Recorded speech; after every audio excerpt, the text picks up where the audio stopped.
Yeah, I mean, I have described this Swedish process as a persecution and not a prosecution. And the reason I say that is that the allegations were made back in August. They were dropped almost immediately by the most senior prosecutor in Sweden.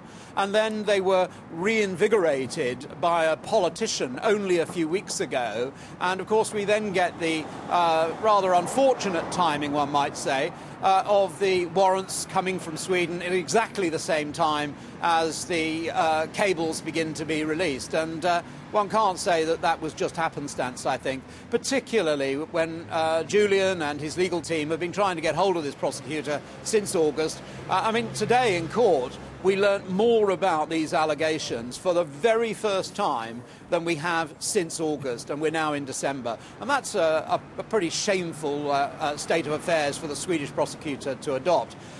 He is, of course, still prepared to meet the Swedish prosecutor. She could get on a plane from Stockholm tomorrow and come and visit him. And we would be pleased to hear what she has to say about the allegations and also to give her the interview that she so requests. That, I think, is a reasonable and proportionate approach.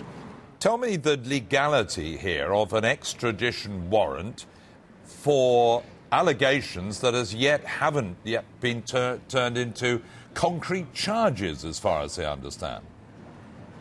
Well, in the old days, you couldn't get a warrant unless somebody had been charged. And he hasn't been charged, and so there's a problem there.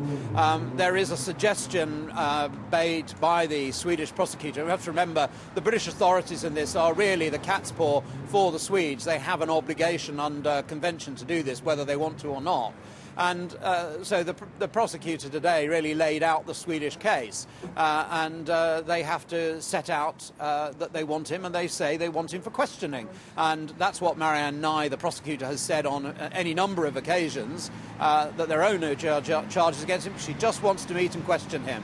And so there is a question at law as to whether she's entitled to extradite him for the purpose of questioning, which is why we have offered for her to come here. What do you believe is behind all this? What do you believe is motivating this course of legal action against your client? Well, to begin with, like everybody else, I thought this was just a straightforward allegation, and I was treating it as such. But it has been taken so many bizarre twists and turns, and I've seen a prosecutor in Sweden who has not complied with her obligations under Swedish law. She's not complied with her obligations under the United Nations regulations for prosecutors to be free and fair and transparent with the allegations against him. And I haven't seen her behave in any way which is rational. And in those circumstances, you've got to think that there's more to this. And of course, when you get a situation where the original charges were dropped by the senior-most prosecutor in Sweden on the grounds that there was not one shred of evidence to even warrant an investigation, and then a politician intervenes a few weeks later and goes to another city and another prosecutor on the same facts, and she begins this kind of witch hunt, then I think you really have got to worry about the impartiality of the system and the process which he's being subjected to by the Swedish authorities.